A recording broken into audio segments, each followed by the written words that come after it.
Hey guys, and welcome to an insanely fun scrap. I'm a Rubber Duck War, but today we're going to be watching Frederick take on the forces of Logic in Ogre Kingdoms and Grand Cathay. This was a training game I've been teaching Frederick the last couple of weeks. He's improved a bucket ton, and now he's going to be attempting to take on the dreaded Cathay box build, or more of a Cathay onion build in this style. And I think onion builds tend to work a bit better than boxes anyway, in my humble ducky opinion.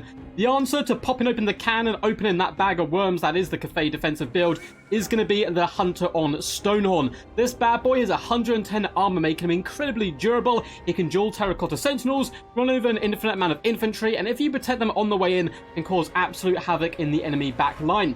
Making up the majority of the force, we have Ogre Ball Iron Fists here, who do have a little bit more resistance to missile pressure than your basic bulls, making them quite nice up against Grand Cathay, with another load of Noblars along the main battle line, just to saturate on top of these bad boys and hopefully protect their bull overlords. We've got some dual weapons in the mix as well, just to spice things up a little bit. The general is quite far back right now, a little bit scared of cannon pressure and other long-range missiles Grand Cathay do have to offer. And the Lord is going to be a Slaughtermaster of the Great Maw, coming in with Troll Guts, as well as the Bone Crusher and Brain Gobbler, which is quite a nice little combination there. With yet another Hunter on Stonehorn on the right-hand side, and double Saber-Tusk packs to boot. Looks like this one does not come in with the invisibility kind of Thief Stone. Hidden right in the back as well. This is something I love to do personally, and it's having a couple of sneaky units in the back. Even against box builds, it distracts your enemy and drags reinforcements away from where they're needed. So we have double Noblar Trapper trying to sneak in on the enemy back line. The forces of the mighty Logic here, who is a fantastic YouTuber, by the way. Feel free to go check out his YouTube channel at logic_EU. He does very similar content to my own. But for his build today, we have a load of halberds in the main battle line, and of course, anti-large is the key against ogres. So in the secondary line, loads of peasant long spearmen, as well as in the back. Double terracotta, interesting enough. Not something you see that often against ogre kingdoms, but it's actually quite a nice answer. Ogres don't really bring a lot of their anti-large tools in this matchup, or particularly any of their long-range tools, because they get outshot by grand cannons. So I like this pick of the kind of big brain pick here of the double terracottas. With the Grand Cannon in the center, we have 4 units of Peasant Archers, a brilliant pick here, so cost-effective up against the ogres who tend to lack armor, and a Dragon-Blooded Lord of Yin magic coming in with the Talons of the Night, as well as the Ancestral Warrior summon. He's going to be on foot today, so relatively cheap lord. Looks like Grand Cathay have situated themselves on the high ground. Someone's obviously been watching Obi-Wan Kenobi, and they're going to be trying to make the most out of the cannon, which is going to be opening up fire on it to the Hunter. Certainly recommend this, trying to get these bad boys as low early on, although of course remember there is Troll Guts to heal up the Hunters in the mid to late game. But the Saber-Tusks are whipping around the outside for now. The Hunter unfortunately is taking quite a few shots to the flank there. He's staggering, and a significant portion of his HP has started to be chipped away. Noblars are pushing up nice and aggressively. It looks like more troops are slowly moving around at the left-hand side. Whereas that other Hunter looks like he's already whipped all the way around this frozen lake here, looking to jump into middle when the opportunity does arise. And here come the Noblars. They're going to be clattering into the spear wall and halberd wall of Grand Cathay, who actually charge out to meet them, sending them flying as the bloody contest shall get underway. This is fine getting the Noblars in, but they will have to have the ogres supported on top of them. The Hunter rears up as it takes quite a few cannon shots to the face, and it looks like the Terracotta Sentinel is going to be coming out to attempt to deal with him, though rather wisely the Stonehorn's going to absolutely ignore the Terracotta and try pushing into the back line to shut down the Peasant Archers. We also have Bulls moving through the gaps in the front of the formation. I like this quite a bit here, and jump on the Peasant Archers, and now the Stonehorns are well and truly in the back pocket, though this Hunter is down to about nearly just above half HP there, which isn't good news for him. In the back line, we've got a load of Saber-Tusks lurking around, as well as Noblar Trappers, just annoying Peasant Longspearmen. They also open up a large pocket they can indeed now sneak into. And in the front, though, the Noblars have been sent packing in all different directions. Jade Warriors are trying to chase them off and try to shatter them as quickly as possible. Ogre Balls do now have a free line of sight into the Peasant Archers. It looks like the Stonehorn is going to be trying to take that delicacy for himself here, jumping and bounding around the Archers, sending them flying. Peasants don't have the greatest morale, funnily enough. There was a big push on its left-hand flank by the Ogres. A load of Balls are going to be beating back the Peasant Longspearmen. There was a summon of the Ancestral Warriors attempting to pin in this pesky Hunter, who is now going to be dueling a Terracotta Sentinel unless he can get out of there in a quick fashion. Looks like he may just about be able to do that.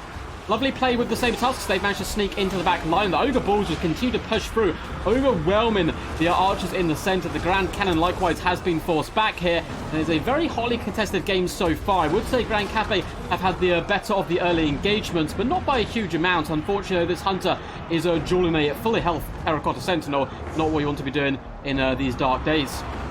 It looks like a load of the forces of Cathay, though, are running away. The Hunter's doing a fantastic job just bounding between different combats as Noblars force themselves into the back here. The Grand Cannon crew really don't have much chance of succeeding in their escape ploy. And now the Saber Tusks. No, the Saber Tusks are about to jump on the Peasant Archers. That's so unfortunate. And they rampage, instantly turn around, and charge instead into the anti-large Peasant Longsword. It always seems to be the way to go.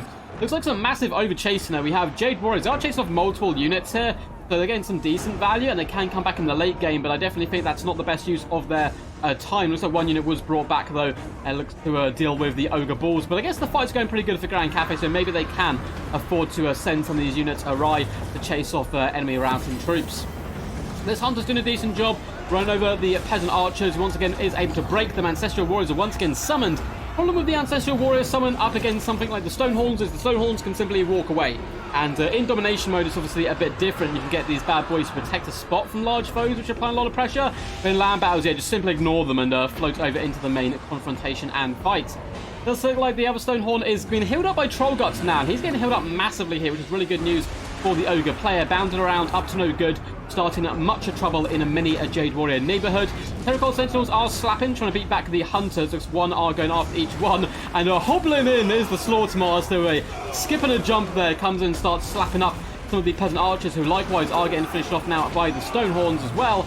And a lovely bit of mid-game pressure coming in by the Ogre Kingdoms. We've taken a nice overarching view of the battlefield. It's pretty close stuff now. Grand Cathay, of course, have far larger army, but you expect that already on the battlefield. They've got a nice pocket of archers who are now being reissued some orders to start focus down at the enemy Hunters, and we do have Ogre Bulls on arrival. Looks like a couple of units, including some Noblar Trappers in the mix, trying to link up with those Stonehorns, hopefully tear out and break off the enemy. It does look like the Slaughtermaster is surrounded well and truly by the poking and prodded spears of Cathay. He also gets a bit of a slap to the cheek from the mighty halberd of the Terracotta, but he's fine. He's a tanky boy, he's a thick boy, and he should be able to survive while the Stonehorns are kind of quite busy trying to wrap up all the enemy infantry and shut them down where possible. Love this play of the Iron Fist as well. They're quite a good unit here. They've got a little bit more sticking power than your average large unit from Ogres. Very useful up against Grand Cathay. They have so much anti-large at their disposal. Stonehorn is going to be breaking off the Peasant Archers in the distance here, which is nice to see. Slaughtermaster is going toe-to-toe with the Terracotta Sentinel alone, though an Ice Sailor is a bit risky. Ogre Bulls are on arrival. We've got a load of Halberds and Peasant Longswordmen just surrounding the beastie as well, waiting for the Hunter to come in so they can spring their trap. Looks like the Iron Fists are beaten against the Halberd unit here. Oh my god, just punching their way through armor. The bone kind of makeshift knuckle dusters are really doing fantastic work, piercing through skin, flesh, as well as the well-made armor of Grand Cathay forces.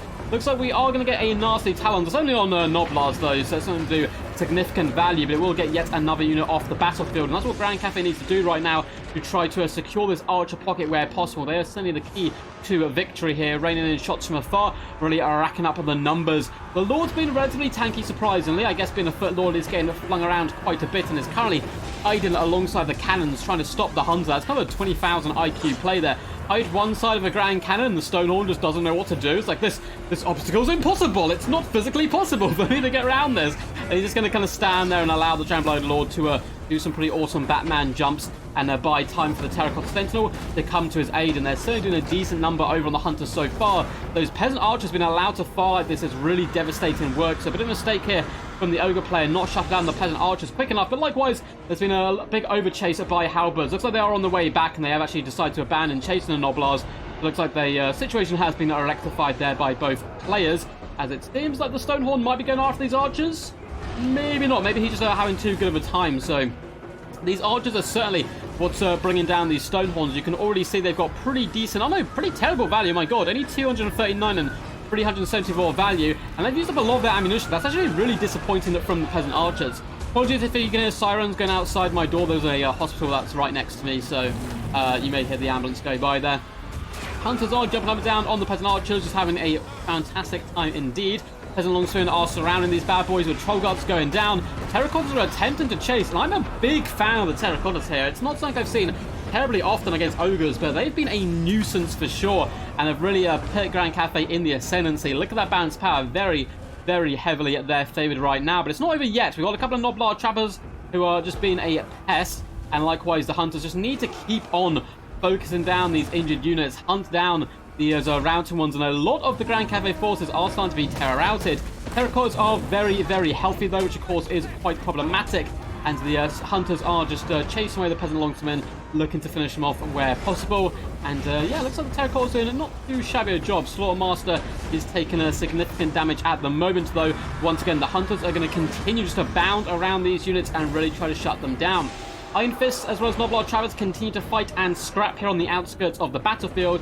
Halberds are nearby though, looking to shut them down. We also have more Noblars on arrival in the back, looking to attack the Jade Warrior Halberds in the rear if they do indeed get the opportunity. But my god, these Stonehorns, I'm telling you people, this is how you beat onion builds and box builds with Ogres. You just bring Stonehorn Hunters.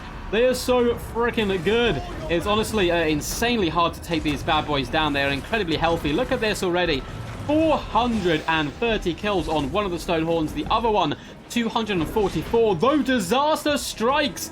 It looks like maybe the Ogre player has fallen out of favor. His Lord is routing and balance of power is moving closer and closer towards army losses. Slaughtermaster does manage to rally himself, but he's looking really beat up and worse for wear. Needs to get some help over here by the Stonehorns. They're currently busy routing off all the enemy infantry, which is definitely what you should be doing.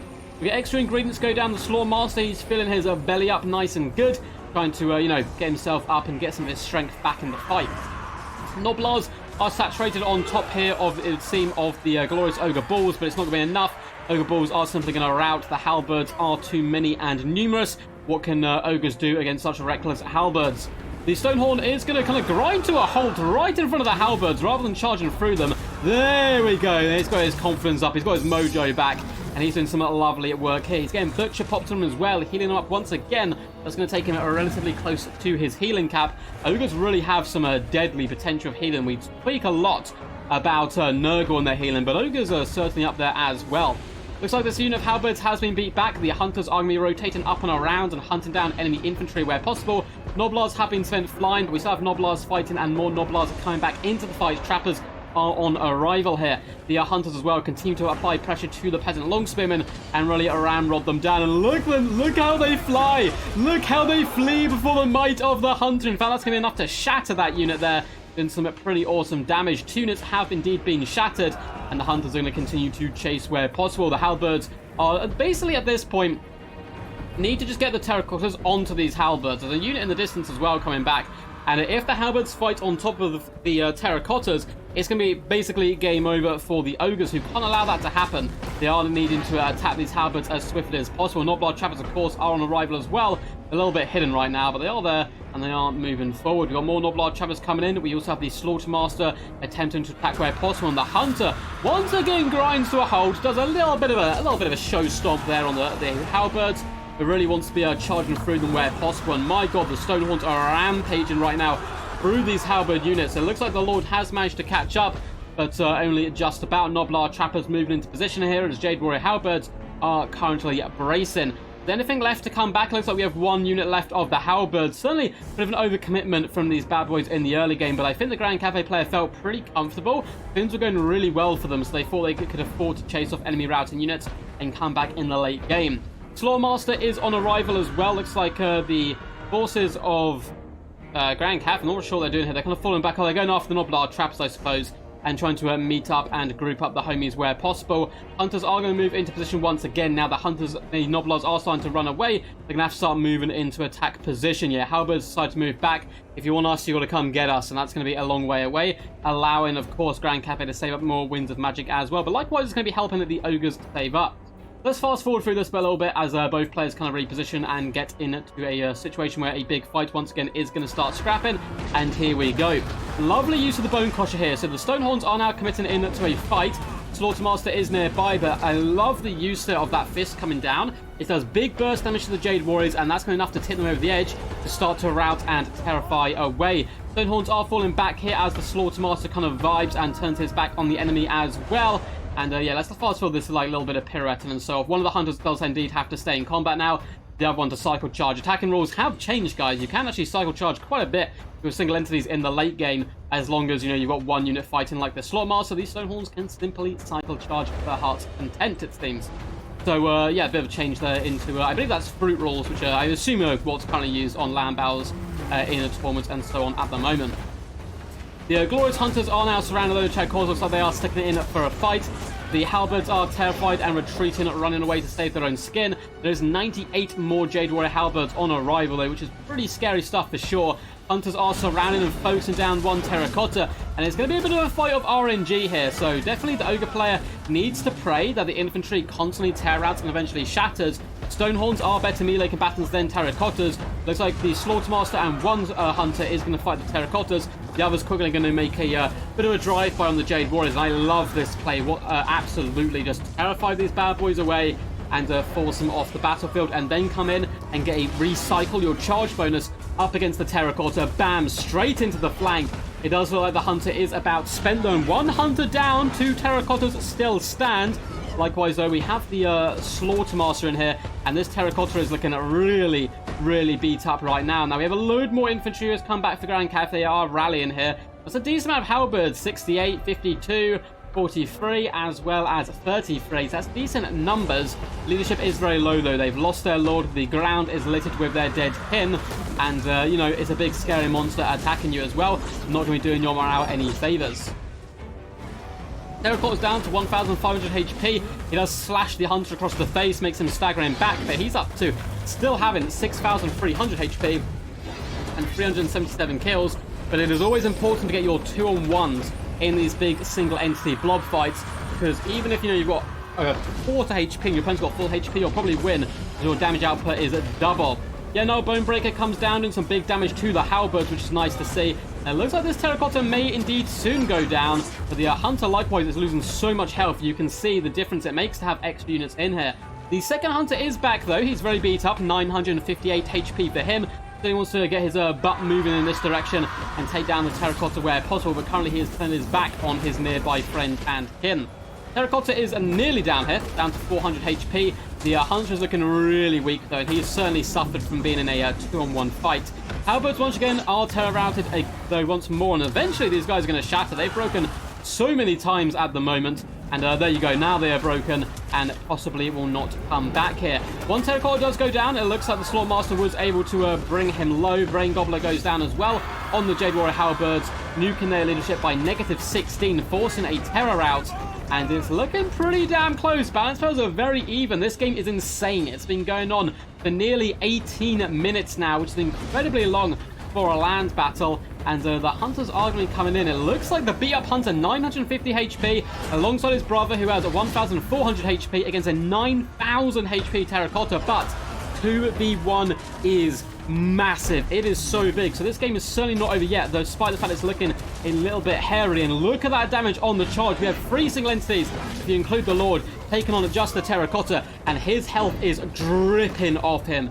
Can the Hunters hold? They are wavering, barely clinging on. 950 HP, 1,000 HP. But that Terracotta down all of a sudden to the low 6,000s. Incredibly close game so far. Halberds and Spearmen can continue to come back, though. They are tear-outed, but they're not gone for good just yet. They keep breaking every time they get close. Terracotta is trying its hardest, slamming that blade down to just 600 HP and 950, but the Terracotta, is looking very beat up. A big rammer up the arse there as well. Brings him low, but no! The Hunter starts to break! You fool! Come back! Help defend your kin! But one goes down, the other is looking real shaky right now, and it looks like the infantry is emerging as well. So all of a sudden, things looking a little bit bleak. Slaughtermaster is trying his hardest. Hunter down to just 149 HP. Does unfortunately break. The other Hunter may come back, though. Still 600 HP on that bad boy. Terracotta is looking low HP wise. Do get yet another Brain Gobbler go down on the healthiest unit of Jade Warriors. It's going to sap their strength and morale and most likely break them if they take 1 or 2 hits. Slaughtermaster's going to town, trying to take on the Terracotta, who's attempting to fall back out there, perhaps looking to cycle charge a little bit and allow the Halberds to hold the line. It looks like both the Hunters actually come back here. Very low HP, 600 and 149. What an absolute chad of a hunter. The brothers come back seeking blood and carnage, and the terracotta rides out to meet them. A big swinging animation. Is it going to be enough, though? One Stonehorn has been caught behind the other. Terracotta down to 400 HP, only 250 and 149 on the Stonehorns, but they fight as one and they fight together. Dragging low the terracotta and sending it back to the pits of hell from once it should have, where it should be realistically in the eyes of the ogres, who then come in and crush the enemy infantry, and is a glorious victory there for the Ogre Kingdoms player. An absolutely absurd game of Total War Warhammer. Crazy stuff. Crazy, crazy stuff. I thought Grand Cathay played the mid and early game really good and a bit better than the Ogre player, but then the Ogre player's late game, managed to take out the key targets, and the RNG was on their side. I've seen the big fight between the Stonehorns and the Terracottas, but what play by both these guys. 2.4k value and 500 kills on one hunter, 3.9k on the other one, and 400 kills on him. Honestly, absolutely absurd work from the big boys. Definitely the way to take on a Grand Cathay, in my opinion. And yeah, this was a training game. I do actually do lessons. If you would like to take part in them, you can find out more over on Patreon. There's a link down below in the description. And yeah, all that glorious stuff. And once again, Logic is a fantastic YouTuber. Feel free to go check him out. He is Logic_EU. It's awesome play by guys. I hope you enjoyed the game. It was certainly a nail biter. And if you did, make sure to leave a big fat juicy thumbs up. Subscribe to the channel as well for more content into the future. And feel free to leave a comment down below what you thought of the game, if you enjoyed it, and what you would like to see more and more. Or feel free to leave a funny comment. I do enjoy reading them all. Or just yell quack if you would like to show some support. There's feel free to subscribe as well to the channel. We're very close to 10,000 subscribers. There's only like 50 to go or something, which is kind of crazy. And there's a lot of links down below to Patreon. Once again, I do lessons on there. Discord, to where you can submit replays to have them cast on the channel. Get involved in tournaments and events and all that good stuff. And there's a link to my Twitch down below as well. Until next time, guys, peace, peace. And as always, stay awesome.